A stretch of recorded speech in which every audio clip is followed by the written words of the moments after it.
తర్వాత స్టవ్ పైన పెట్టి స్టవ్ ఆన్ చేయాలి.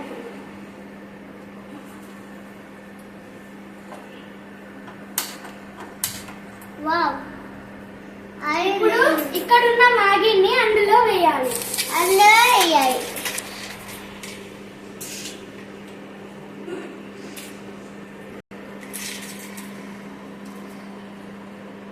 మెల్లిగా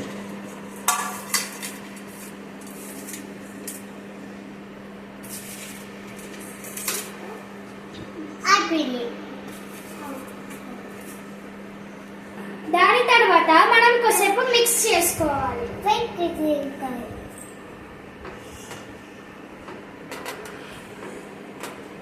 మిక్స్ చేసుకున్నాక ఒక